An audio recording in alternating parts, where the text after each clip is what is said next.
Before we dive into any clips or commentary, I want to step back for a moment.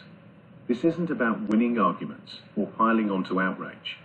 It's about something simpler, understanding how narratives are shaped, how attention is directed, and what happens when strong opinions start sounding like certainty. We live in a time where confidence often replaces complexity and volume replaces evidence. So today isn't about attacking anyone.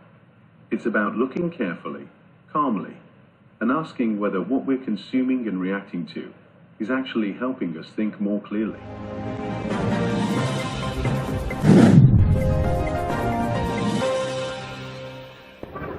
So guys, we are here at the pro-Palestine march, if you can show them the footage. This is the first march of the year, and you know what, I wanted to come in to simply ask them, what exactly are we freeing Gaza from? Are we freeing Gaza from Hamas? Are we freeing Gaza from Israel? Either way, none of that has anything to do with Britain. Britain is already experiencing hundreds of crises, and now we'll have to deal, it will be responsible for Palestine. Not only that, I also want to find out if these people even protested for Iran or the Nigerian Christians. So let's get into it, guys. Right from the start, this video mixes questions with personal opinion, which makes it hard to tell whether it's journalism or commentary. The YouTuber asks things like, what are we freeing Gaza from? But immediately follows with statements such as, none of that has anything to do with Britain, or Britain is already experiencing hundreds of crises.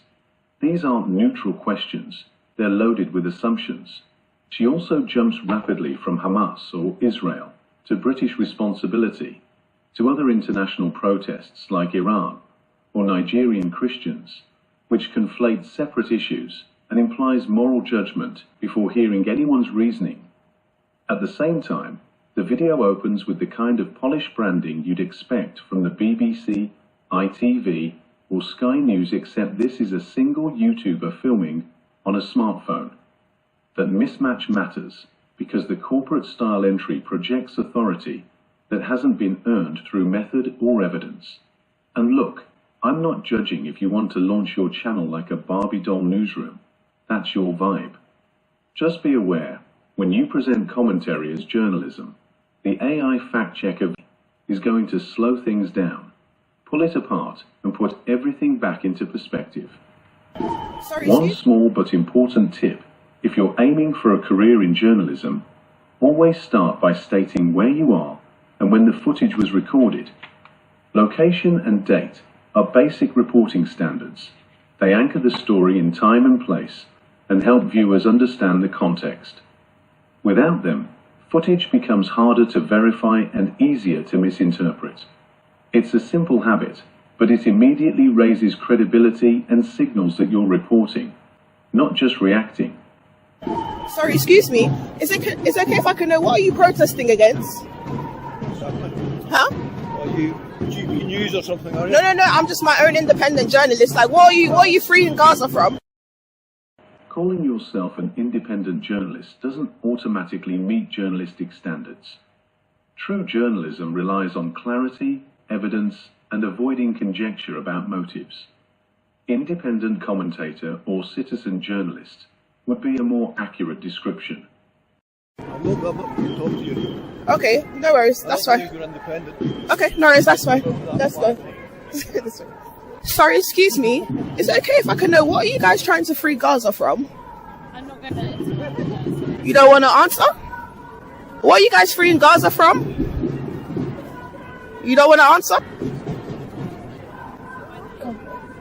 Maybe go in front of me. Maybe go in front of me.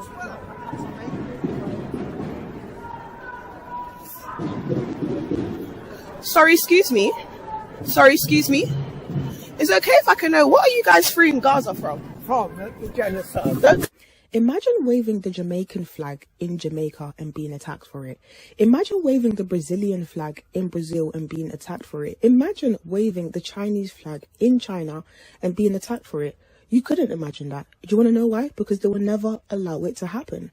However, the UK is the only country in the world where the national flag is seen as an offence, is seen as a violation. If this is not enough proof that the left is trying to eliminate, eradicate and exterminate British culture and British values, I do not know. Flags are politicised in many countries, including the US, France and Germany. Comparing the UK to China is a false analogy. China is an authoritarian state where protests are suppressed. The claim that the UK is uniquely hostile to its flag is misleading. Don't touch me. Don't touch me. Don't touch me. This is my property. Don't touch me. Don't touch me. Don't touch me. Don't touch me. Don't touch me. Don't touch me. Don't touch me. Don't touch me. Don't touch me. Don't touch me. No, I'm not from GB News. Don't touch me. Thank you. No, don't touch my stuff. Don't do that. Don't do that. Don't. You guys are going to kill me, but don't be mad at me. Be mad at the leftists who grabbed my phone, and once they grabbed it, I don't know what they pulled or what they touched, but the sound completely went off. So there's literally no sound in this video, but as a journalist, the show must go on. So I thought I would just do a voiceover. So here they are attacking my cameraman. My cameraman was not holding no flag, was not holding no symbols, was literally quiet and holding the phone, and they were trying their hardest to trying to stop him from filming, to the point where they literally pulled the plug that connects the sound to the microphone. Here they are refusing to answer me, but yet they continue to film me, which I don't mind. Everyone has a right to film anyone, not camera shy at all. Interfering with filming is unacceptable, but claiming that everyone was intentionally trying to suppress journalism or silence the truth assigns motive without evidence. Observing disruption is one thing, claiming a coordinated campaign against reporting is another. But I find it interesting how they can film everyone, but the minute you ask them questions, they're doing what that man just did, which is screaming and shouting in my face and trying to antagonize me. But I was never going to back down, and I can do whatever the flip I want to do, whether that's asking questions. Asking protesters what a slogan like Free Gaza means is perfectly reasonable. It's a clarification, not an attack. However, refusing to answer does not prove ignorance, hypocrisy, or malice. Many protesters avoid cameras due to mistrust or fear of misrepresentation. Assigning motives here is speculation. Here I am asking these two people questions about why they are protesting. They didn't answer, as you can imagine. And let me just tell you guys, this protest wasn't about antagonizing people. It was just about trying to figure out, for one, who are they freeing Gaza from? Is it from Hamas or is it from Israel? Two, if they are freeing it from Israel, why are they not in Israel protesting? Why does the UK have to deal with every other country's issues? Then you had this guy in the blue jacket. He literally said to me word for word, this is a racist flag. This is a racist flag. So here's me asking him, then why are you here? Silence. In this section, the YouTuber claims a protester called the Union Jack a racist flag. But there's no audio, no caption, and no corroboration, so that claim can't be verified. Viewers are simply asked to take her word for it. More importantly, this moment distracts from a bigger misrepresentation, the idea that the march has nothing to do with Britain. These protests aren't about freeing Gaza from Hamas or Israel in a military sense, and they're not demands for Britain to take responsibility for the conflict. They're humanitarian demonstrations aimed at keeping public pressure on governments, including the UK, to support ceasefires, allow aid in, and fund medical evacuations for civilians, especially women and children. Britain is involved because it is a global actor, a donor, and a political ally with influence. Asking why protesters aren't in Israel misunderstands the purpose of protest itself. People demonstrate where they live, directed at the governments that represent them. You can see him already stuttering. Like, I'm so upset that the sound is not on. Then you had this hijabi come from behind and damn near tried to suffocate me by pulling it from behind, but she severely flopped. And my whole thing is like, what if I was to pull your headscarf? What if I was to pull her headscarf? You would sit here and you would say Islamophobia. You would sit here and say I'm against women's rights. So what makes these leftists think that they have any right, actually, to pull, grab anyone's property that's not theirs. Why? Because it's the Union Jack. The Union Jack is paying for your benefits and your bananas and rice. Like, get out of here. And she even had to walk further away because she knew not to try that again. This guy even tried to wave the flag in my face trying to antagonize me, but they weren't going to do it because this is the greatest country on earth and nobody's going to make me feel bad about it. And sorry guys. Pulling religious clothing targets a protected religious identity. Touching a national flag is not equivalent under UK law or social norms. The analogy collapses legal, cultural, and ethical distinctions. This is an emotionally charged but flawed comparison. There are several misleading claims packed into this section that need correcting. First, the idea that the Union Jack pays for benefits or pays for bananas and rice is simply false. Flags don't fund public services, tax revenue does. Welfare, imports, and public spending are paid for by taxpayers, not by national symbols. Conflating the flag with the state's finances turns a symbol into a financial actor, which isn't how government works. Second, when she describes others waving the flag in her face as antagonism, that cuts both ways. Context matters. Introducing a national flag into a humanitarian protest, where it doesn't represent the cause being demonstrated for, can reasonably be perceived as provocation. Not because the flag is evil or racist, but because it carries a different political message in that setting. Finally, declaring Britain the greatest country on earth is a personal value judgment, not a factual argument. People can value their country while still criticizing its policies or objecting to how national symbols are used in specific contexts. None of this proves hatred of Britain or the Union Jack. It only shows a clash over symbolism and intent. Looking back at the face, this guy with the glasses actually told them to stop. So not everyone there was a violent, lunatic. This guy actually said, leave her alone. She's just a girl. What are you guys doing? So big up that guy for stepping in, because that's what it's about. We should be able to have a difference of opinion, but we shouldn't be violent. And he attempted again, but no one was listening. So he walked off. So here I am having a debate with this guy. He's telling me we need to end the genocide. I'm asking him, if you care about the genocide, why haven't you donated anything? He's not giving me any answers. He's just saying Britain is a fascist country. I asked him, why are you not in Palestine protesting? He does not want to answer. Guys, I'm so upset the sound is gone, but these leftists were committed to ensuring there was no recording to expose the hypocrisy and lies. They were so... This sets a false moral standard. Caring about a crisis does not require donating money. Advocacy, protesting, or volunteering are legitimate forms of engagement. Using donation as a litmus test to discredit protesters is misleading. I want to correct something here. The YouTuber does say she was having a conversation with this protester, so it's not that he refused to speak altogether. She claims that he wouldn't answer her specific questions about the protest. But because there's no audio, viewers can't verify that. Visually, he appears engaged and actively talking. And this is where standards matter. If you're presenting yourself as a professional reporter, you can't use a voiceover to reconstruct what someone supposedly said or refused to say when the audio is missing. Without sound, the responsible approach is to describe only what's visible, not to fill in the gaps with interpretation.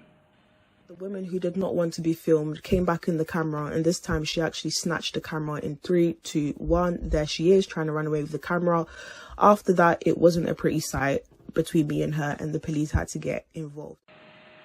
At this point, the YouTuber describes a serious escalation, a camera being snatched, a physical confrontation, and police intervention, yet there's no footage of any of it. That's unusual, especially for someone who frames themselves as a YouTuber auditor or citizen journalist. In crowded protests, incidents like this are typically captured from multiple angles, by the cameraman, by bystanders, or by other protesters filming. Content creators usually preserve that footage because it's central evidence and, frankly, it drives engagement. The absence of any visual record doesn't prove the incident didn't happen, but it does weaken the claim and leaves viewers with nothing but narration. In journalism, and especially in audit-style content, extraordinary claims without footage don't carry much weight. Now, I'm going to be completely honest with you. These 3 policemen were extremely nice. Like, I'm not even going to sit here and do the whole F the police. And they were extremely, extremely nice with me. As soon as they saw it kicking off, they just pulled me to the corner. And I wasn't happy with the fact that they kept telling me that wearing the flag was a breach of peace. It's like they were telling me, you can wear it and you have the right to wear it because this is Britain. However, they were still saying that I'm breaching the peace.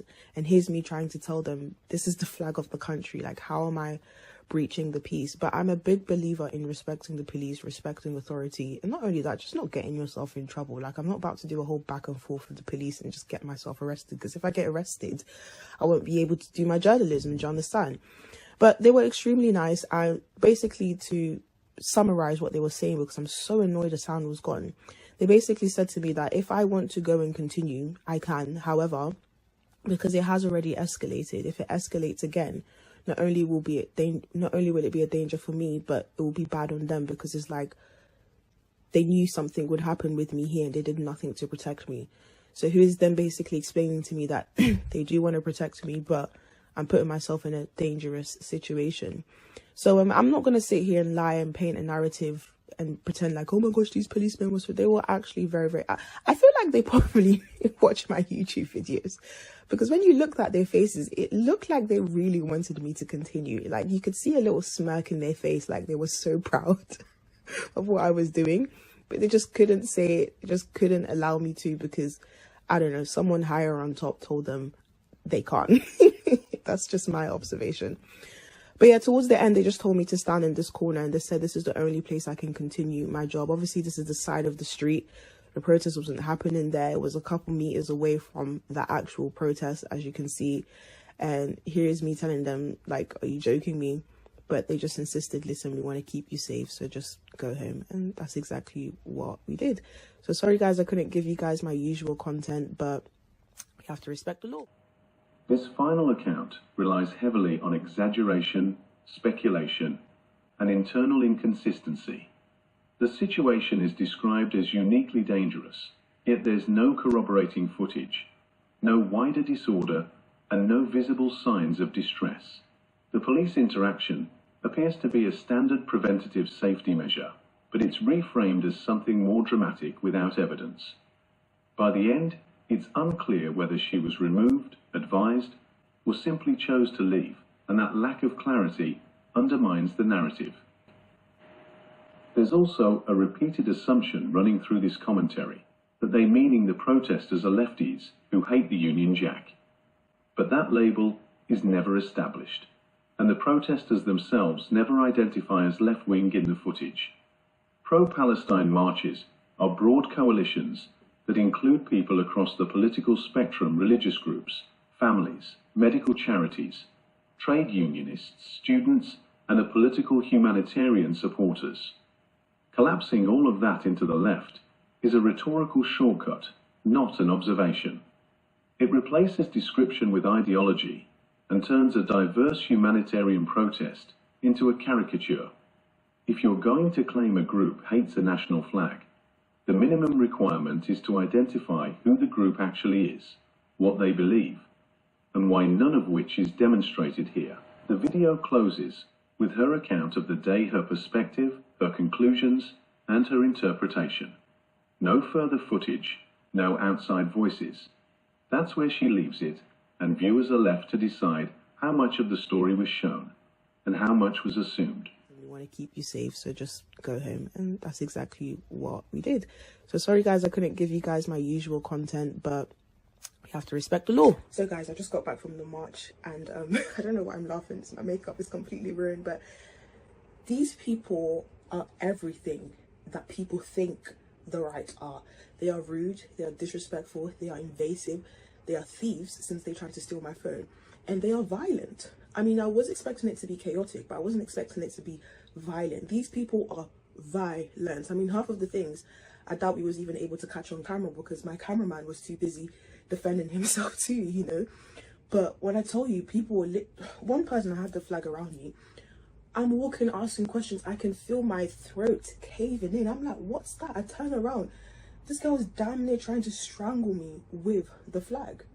Now, my observation with what happened, first and foremost, me bringing the flag was a social experiment. It was a social experiment. And from this experiment, I can come to the conclusion that if I had gone there without the flag, people probably would have been willing to speak to me, because I'm a woman, because I'm black, and people just love to virtue signal online. But it's because I brought this, right, that these people came with so much rage. They didn't even know if I was going to agree with them or not. They didn't even know if I was going to sympathize with them, and I didn't even let us ask questions. They came with so much rage just because they saw this.